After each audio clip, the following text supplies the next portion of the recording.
यदि ये सोचते कि मैं भी हार गया तो तार 2 युद्ध हार गया तो उसको बड़ा बुरा लगता है, वो क्या कर लेता, सुसाइड।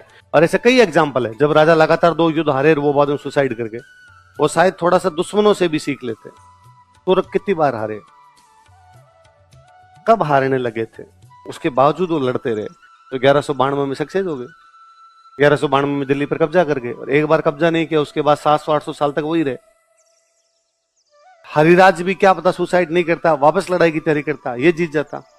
जीवन ही समाप्त हो जाएगा तो उसके बाद तो सारी चीजें क्या हो जाएगी, जान है तो है ना। इसलिए सबसे पहले तो अपने को घबराना। इमरान खान पाकिस्तान का प्रधानमंत्री था, आजकल तो जेल में। तो भारत ने अटैक किया 2019 में, जब वो सर्जिकल स्ट्राइक वो हुई थी ना, तुम तो बच्चे रहे होंगे 2019 में, तुम समझते थे चीजों, बड़े थे थोड़े। तो तब इमरान खान का संसद में बयान था, उसकी पहली लाइन उसने बोली थी कि सबसे पहले तो अपने को घबराना नहीं है। सबसे पहले तो अपने को, तो वो लाइन मैं आपको ही बोल रहा हूं कि सबसे पहले तो अपने को घबराना। जिंदगी में 2 ही चीजें हैं, या तो सफलता या असफलता। असफलता से हम नई चीजें सीख सकते हैं, हम आगे बढ़ सकते हैं कि और इसके अंदर क्या किया जा सकता है। आजकल आप टाबर एक पेपर के अंदर, एक टेस्ट में नंबर कम आते हैं, दूसरे दिन आकर हो, मुझे लगता है मेरी डिप्रेशन है। ये तो मैं पूछना चाहता हूं कि तुम्हें लगता कैसे है ना, उस लगने के तरीके को जानना चाहता हूं। सर कई दिन तो उसने बात की थी, अब तो बात ही नहीं करती, इस चीज का डिप्रेशन है। नए नंबर का बाढ़ और तो क्या कर सकता है ना, पहले तो नहीं करनी चाहिए थी बात, और कर ली, अगली नहीं कर रही तो अपने छोड़, पढ़ाई पे ध्यान दे। पर ना, बंदा इसमें भी 5-7 दिन गम जीता है, फील करता है पूरी तरीके से एकदम। तो इन चीजों का लोड अपने लेना, इसमें हम जो हमारा, मैं कल परसों कहां बता रहा था कि हम ज्यादातर है ना, आजकल वाले बच्चे, आप 2 चीजों को सोचते हो, या तो जो हो गया वो, या जो होगा वो। या तो जो हो चुका है कि सर मेरे से पढ़ाई नहीं हुई 2 महीने तक, अब मैं आगे कैसे करूंगा, ये सर मेरा सिलेक्शन नहीं होगा, तो पीछे वाली चीजों को सेट नहीं किया जा सकता। हो गई वो तो हो गई, क्या करना उसमें, तो आगे वाली को आप जाके सेट कर नहीं सकते। हाथ में क्या है वो नहीं करना बस। मैं कई बार कहता हूं यार सर मैं पीछे वाले 2 महीने की छूट गई, अब मैं क्या करूं, कुछ नहीं करना, भूल जा। आज जो बच्चा मेरे को शाम को 7 बजे बैठ के बातचीत कर रहा होता है मेरे से, सर 2 महीने तक कोचिंग नहीं आया था, बीच में मेरे तो एग्जाम आ गए थे सर, सेमेस्टर आ गया था, मैं बीमार हो गया था, घर पे काम आ गया था, दीदी की शादी हो गई थी, 2 महीने पढ़ ही नहीं पाया, दिमाग खराब रहता है सर आजकल तो मेरा पूरा। आज क्लास कितने से कितने बजे थी, 7 से 1 बजे से लेके अब तू मेरे पास जब 7:30 मिल रहा है, क्या किया, तो दिमाग खराब था सर, कुछ किया ही नहीं। बस ये सुधार ले अपने, हो गया उसको तो सुधार सकते नहीं। ये थोड़ी एक दीदी की शादी में 2 महीने खराब करके अब पीछे जाके दीदी की शादी को रिवर्स कर दोगे, होने नहीं दूंगा मैं शादी, और मैं 2 महीने खराब नहीं करूंगा।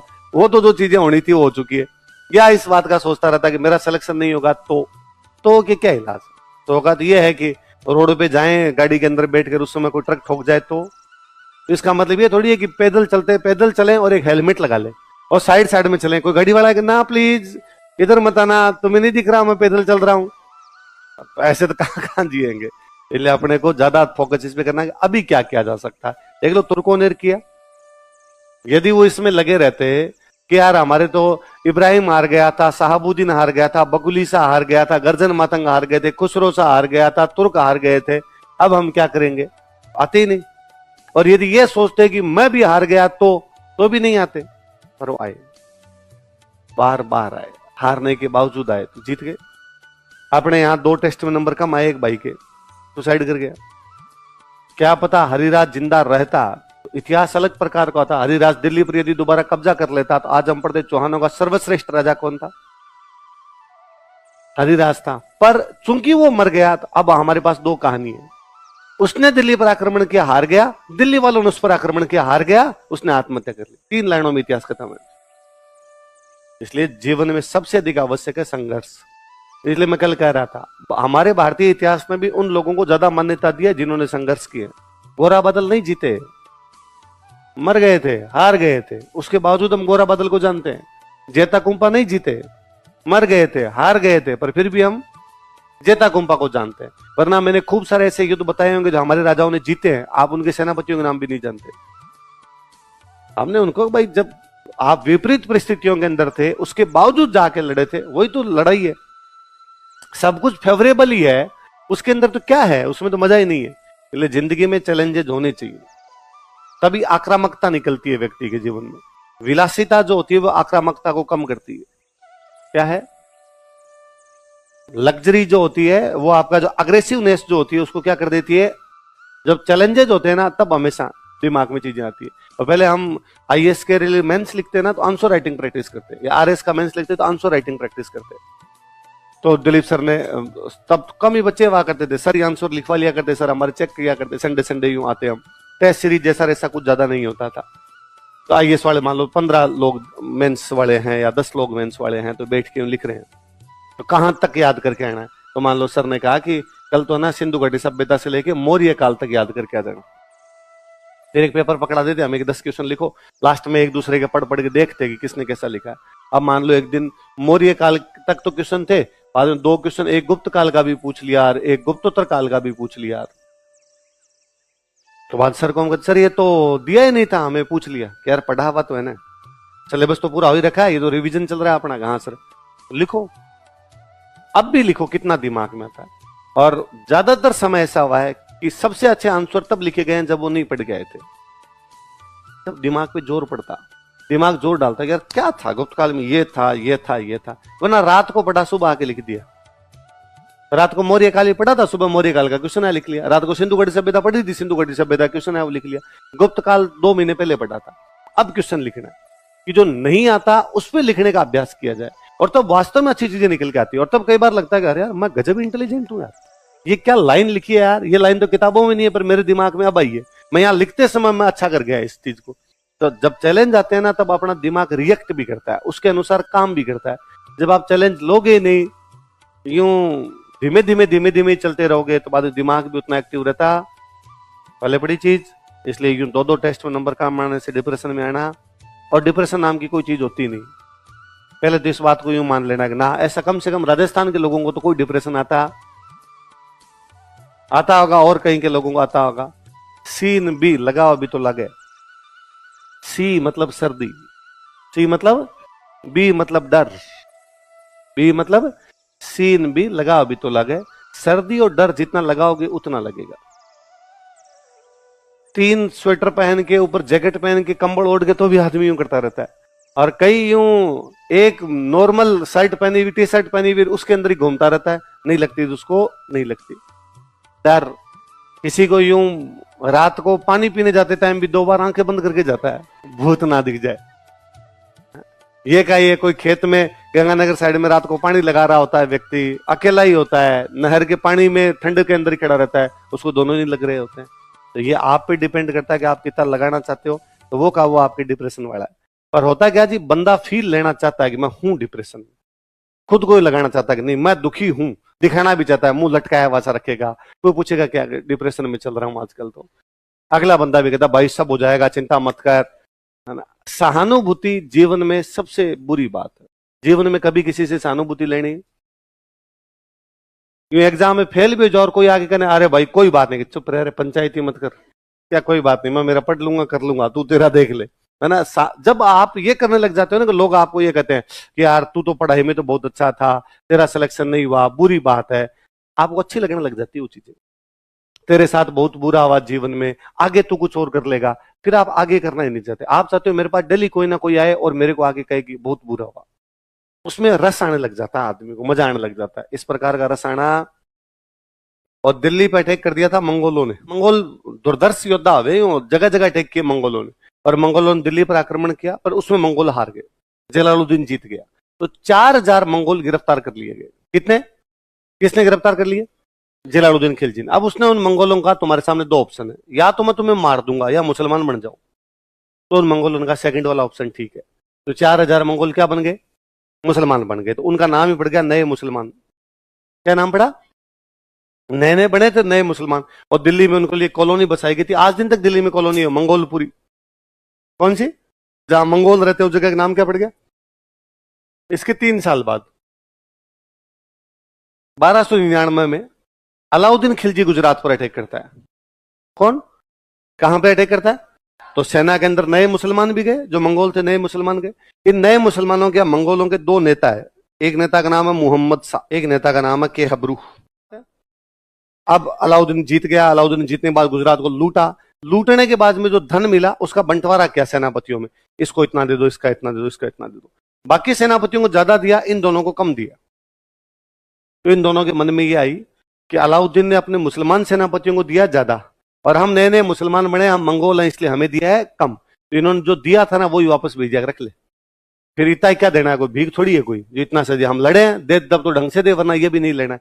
कुल मिला के सुल्तान की आज्ञा मानने से क्या कर दिया, और सुल्तान की आज्ञा के उल्लंघन का मतलब होता है उल्टा लटकाएगा सुल्तान, ये बात ये दोनों भी जानते थे। तो ये दोनों भाग गए वहां गुजरात से। अब भाग के कहां जाए, दुश्मन का दुश्मन दोस्त होता है, दिल्ली वालों की रणथंभौर से नहीं बनती थी, ये दोनों भाग के कहां पे चले गए, रणथंभौर का राजा कौन, हमीर। तो इन्होंने जाके हमीर को कहा कि भाई हमें अलाउद्दीन के खिलाफ शरण दे। हमीर ने कहा बैठ जाओ, कोई बात नहीं अपने। अलाउद्दीन को यह पता चला कि मेरे दो बंदे भाग के किसके पास चले गए, तो उसने हमीर को मैसेज किया कि भाई मेरे दो बंदे हैं। उसने कहा हाँ हाँ अभी आए हैं, चाय पी रहे हैं, तो इनको निकाल यहां से। उसने कहा नहीं, शरणागत की रक्षा करना भारतीय संस्कृति का आदर्श है, और ये मेरे शरण में आए हुए लोग, इनको तो मैं छोड़ूंगा। उसने कहा यार ये क्या तरीका हुआ, मना कर दे इनको, कदे मैं नहीं रखूंगा। उसने कहा नहीं, मैं जब एक बार कमिटमेंट कर लेता हूं फिर तो अलाउद्दीन ने इस चक्कर में अटैक किया था कि उसने दो लोगों को उसको अपने पास रख लिया था। कौन कौन, देखो, तो अलाउद्दीन खुद आ गया यहाँ पे। अलाउद्दीन खुद आया और उसको समझ में आ गया कि मेरे चाचा ने क्यों कहा था कि ऐसे 10 किलो को मुसलमान के बाल के बराबर, किला बहुत ऊंचा है और किले के अंदर चढ़ना कैसे भी संभव नहीं है। तो उसने दो हमीर के दो बंदे थे उनको अपनी तरफ मिलाया। हमीर के दो बंदों के नाम थे रतिपाल और रणमल। क्या क्या नाम थे? उसने रतिपाल और रणमल को कहा कि यदि तुम मुझे किले के अंदर जाने का रास्ता बता दो, क्योंकि किले की सेना कम और मेरी सेना ज्यादा है, एक बार मैं अंदर तो चला गया तो मार के कब्जा कर लूंगा, यदि तुम मुझे किले के अंदर जाने का रास्ता बता दो तो मैं हमीर को मारने के बाद तुम दोनों को राजा बना दूंगा। तो उन्होंने कहा भाई किले के अंदर जाने का तो कोई रास्ता नहीं है, रास्ता दरवाजा ही है, दरवाजा खुलेगा तब भी अंदर घुस सकते हो। तो दरवाजा कब खुलेगा, तो दरवाजा तब खुलेगा जब किले के अंदर का अनाज और किले के अंदर का पानी समाप्त हो जाएगा। भूखे प्यासे मरने की अपेक्षा तो ये लोग लड़ना पसंद करेंगे। तो किले का पानी और किले का अनाज कब समाप्त होगा? उसने कहा साहब 2-3 साल का जुगाड़ तो है। अलाउद्दीन का रहेगा यार, मैं यहीं थोड़ी बैठा रहूंगा, कोई और क्या तरीका हो सकता है? तो उनका साहब यदि आप हमें राजा बनाता हो तो एक तरीका यह है, हम किले का पानी और किले का अनाज खराब कर सकते हैं ताकि लोगों के खाने पीने के लिए कुछ बचे ही नहीं, फिर उनको गेट खोलने पड़ेंगे। कैसे करोगे? तो कहा अंदर पूरी हिंदू पब्लिक है, यदि किले का पानी और किले के अनाज में गाय की हड्डियां और गाय का खून मिला दिया जाए, ये टच नहीं करेंगे, ये मर जाएंगे लेकिन गाय की खून वाला पानी नहीं पिएंगे, ये मर जाएंगे लेकिन गाय की हड्डियों वाला अनाज नहीं खाएंगे। तो अलाउद्दीन ने कहा ठीक है तुम ये काम कर दो, मैं हमीर को मार के राजा बना दूंगा। तो कहते हैं रतिपाल और रणमल दोनों जो है वो तालाब और जहां अनाज रखा हुआ था वहां पे गाय का खून और गाय की हड्डियां बिखेर देते हैं। तो कौन अलाउद्दीन से मिल जाते हैं जाके? कहते हैं जब किले का पानी खराब हो गया था और किले का अनाज खराब हो गया था ना, तो हमीर जाके अपने महल में बंद हो गया था। और सेना ने जब उससे आके पूछा भाई क्या करना, तो उसने कहा थोड़ी देर बाद बताते हैं, और अपने महल के अंदर जाके बैठ गया। सेना को थोड़ी देर तक जब ऑर्डर नहीं मिला तो सेना ने रानी को जाके कहा। रानी कौन थी अमीर की? रंग देवी। कौन थी? रंग देवी। जाकर रानी रंग देवी, किले का पानी खराब हो गया, किले का अनाज खराब हो गया, हमने हमीर से पूछा क्या करना है, उसने कहा थोड़ी देर बाद बताएंगे। तो बताओ, लड़ाई तो करनी पड़ेगी, और क्या तरीका है? या संधि करना चाहता है राजा तो वैसे बताए, और लड़ाई करनी है तो तैयारी करें। तो रंग देवी को बड़ा बुरा लगा, और रंग देवी को लगा कि मेरा पति डर गया इसलिए चुपचाप कमरे में जाके बैठ गया। तो हमीर के पास गई तो उसने हमीर को जाके डायलॉग सुना दिए कि मुझे नहीं पता था तुम इतने डरपोक आदमी हो, और यदि तुम्हें मरने से डर लगता है तो तुम अंदर बैठे रहो, मैं जाके तुम्हारी जगह लड़ाई कर लूंगी, पर तुम ऐसे बुजदिलों की तरह अंदर आगे कैसे बैठ सकते हो? अमीर ने कहा चिल रंग देवी चिल, बात मरने की और बात डरने की नहीं है, बात देवल दे की है। किसकी है? देवल दे हमीर की बेटी थी, कुंवारी थी। अपने यहाँ पे शादीशुदा महिलाएं ही जोहर में भाग लिया करती थी, या बहुत छोटे बच्चे होते उनको माँ गोदी में लेके बैठ जाती। ऐसी लड़कियां जो शादी योग्य होती थी उनको किसी ना किसी रास्ते से बाहर भेज दिया करते, जोहर नहीं करवाते, मामा बुआ के पास भेज देते कि हम तो मर जाएंगे, इसकी शादी कर देना बाद में। लेकिन उस बार अलाउद्दीन का घेरा इतना तेज था कि बाहर निकलने के कोई भी रास्ते नहीं थे। अचानक आपके किले का पानी और अनाज खराब हुआ है, तो अब आपके पास समय भी नहीं बचा है कि देवल दे को बाहर भेजा जाए। अमीर इस टेंशन में है कि महिलाएं सारी जोहर कर लेगी, पुरुष सारे लड़ते हुए मारे जाएंगे, दुश्मन किले पे कब्जा करेगा और देवल दे को उठा के ले जाएगा। तो ये सोच रहा है देवल दे क्या किया जाए। तो उसने जब रंग देवी को कहा भाई देवल दे का क्या करेंगे, इन हाल में तो सुन बिरा हाथ पीड़ा ना हो सके, इस हालत में तो हम उसके हाथ पीड़े कुंवारी कन्या इतना जोहरी सेज ना सोई सके, कुंवारी लड़की इसलिए क्या नहीं करवा सकते हम इसको। अब ये सुनते तो रंग देवी का भी रंग उठ गया, दोनों पति पत्नी बैठ गए। ये बात पता चली देवल देखो कि उसके पिताजी उसकी वजह से परेशान है, कोई डिसीजन नहीं ले पा रहे हैं। वो गई हमीर के पास, हमीर को जाके कहा कि मैं मानती हूँ इस बात को कि मैं कुंवारी हूं इसलिए मेरे को जोहर नहीं करवा सकते, अग्नि में नहीं बिठा सकते, तो एक काम करो ना, तलवार लगी गर्दन उड़ा दो, वैसे ही पूरा परिवार लड़ता हुआ मारा जाएगा, मैं मर जाऊंगी, क्या फर्क पड़ता है उससे। कहते अमीर तलवार लेके खड़ा भी होता है, पर कोई पिता अपनी पुत्री पे तलवार कैसे चला दे। अमीर यूं भर भरा के गिरता है, तलवार छूट जाती है, अमीर रोने लग जाता है। और उस लड़की को लगता है कि मेरा बहादुर पिता जो पिछले 16 युद्धों में लगातार जीता है, कभी मौत से नहीं घबराया, मेरा बहादुर पिता जो अब भी सामने मौत खड़ी है फिर भी लड़ने के लिए बाहर जाएगा और यमराज की भांति लड़ लेगा बाहर जाके, लेकिन वो इस बात से रो रहा है कि उसकी बेटी का क्या होगा। मेरी वजह से मेरा राज्य, मेरा पिता को डिसीजन नहीं ले पा रहा है। वो किले के ऊपर चढ़ती, पीछे एक तालाब था उसमें कूद जाती, पद्म तालाब, क्या नाम था उसका, लिखो।